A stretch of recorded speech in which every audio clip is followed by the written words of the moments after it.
Hello there, good people, and welcome to It's a Shaw Thing. I'm your host, Rob Shaw. We're talking some fantasy football. Exciting weekend once again in the NFL. A couple of surprises thrown our way. Donovan McNabb, my good man, looks like your era might be done. Or really, it's been E-R-R-O-R, not E-R-A. That being said, it's a short week. We're going to get you caught up with everything before the big games on Turkey Day. But for now, let's discuss who's moving up and who's moving down after this weekend's performances. We'll go over the good news first. Matt Castle, second week in a row, 400-plus passing yards. And I'll tell you what, second week in a row against a pretty good foe. Miami's defense has been sharp all year. The Jets were stellar last week as well. This is a guy simply putting up great numbers. Don't try to compare him to Tom Brady. Very different quarterback. He's mobile, good with his feet. He even gets in the end zone a couple of times with his feet this year, including this past weekend. This is a guy whose stock is on the rise in both fantasy and reality. We were reluctant to pick him up at first because, look, the guy had no experience, didn't even start a game in college. But suddenly, now that he's in the NFL and he has some experience under his belt, he's proving to be one of the better quarterback options out there. It is safe to plug him in on your fantasy team. You might have some other guys on your team that might have put up better numbers in the past, but I'll tell you what, if their name is not Kurt Warner or Drew Brees, you should probably put this guy in ahead of them. Next up, some bad news at the quarterback position. I alluded to it earlier. Donovan McNabb out for the Philadelphia Eagles. This guy has struggled for 2 weeks in a row. Really, it's been even more than that. It seems like months, considering all the controversy that has to do with the what's a tie situation and what happens if it happens in the playoffs. Well, Donovan, you should know that, my friend, but we also know from you that you're a much better quarterback than what we've seen so far this year. But I'll tell you, sometimes these injuries, they just catch up with you. Look at what happened to Dante Culpepper. Guy was one of the elite in the game. Suddenly, oh boy, he's a has-been. A lot of those guys have done that. They've gone from great to not so great within a very short period of time. Unfortunately, it appears that time has come for Donovan McNabb. This weekend, why did they take him out and put in some guy by the name of Kolb that we never heard of? And by the way, I don't think it's the same guy as throwing for the Milwaukee Brewers a couple of years ago. But anyway, these are the numbers. 8 for 18. That's pretty bad. 40-something% passing completion. 59 passing yards, 2 sacks. And by the way, Kolb did not get sacked once, so that tells you something about McNabb's ability or inability to elude the tacklers. 2 interceptions, this coming off a performance where he couldn't even beat the Bengals defense.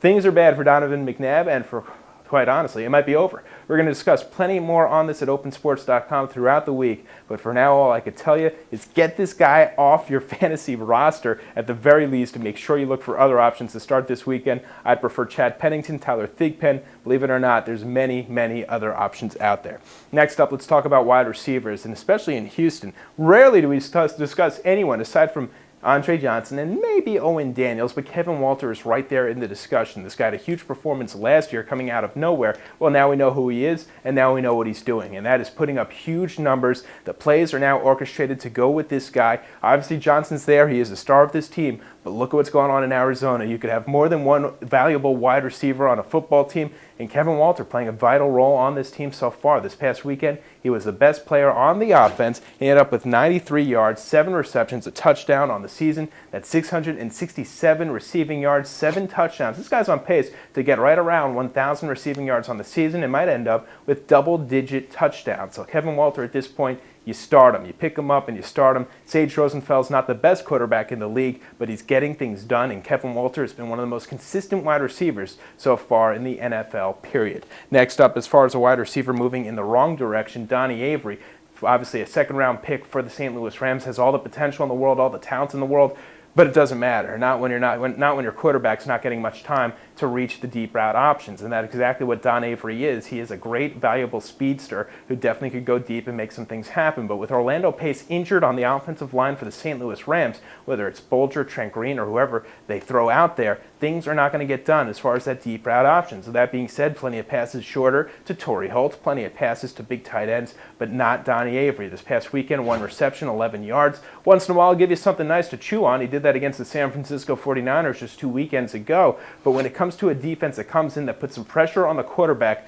with a big injury up front, the Rams won't have many opportunities to do anything. Go ahead, look at the schedule. They got Miami coming up and some other teams that do put pressure on the quarterback. I would definitely take Donnie Avery out of my starting lineup at this point. Now we move to the running backs, and some great news for Clinton Portis. It's all about being healthy.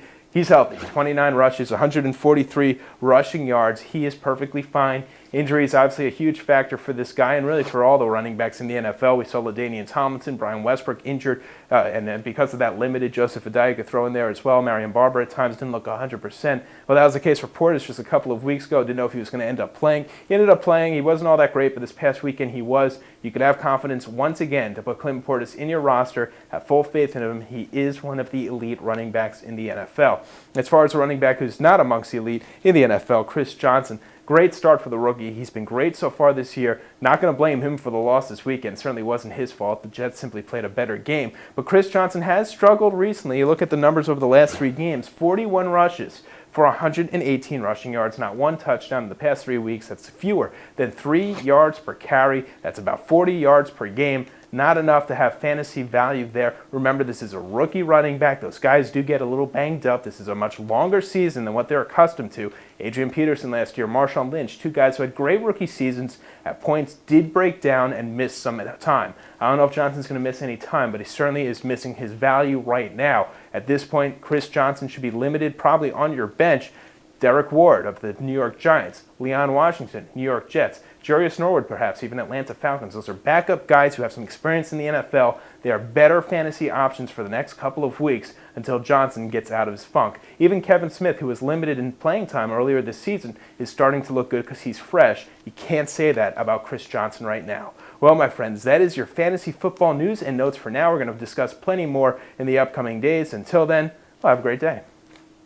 So you think you can tackle a pro? There's only one way to find out. Click on fantasy at opensports.com.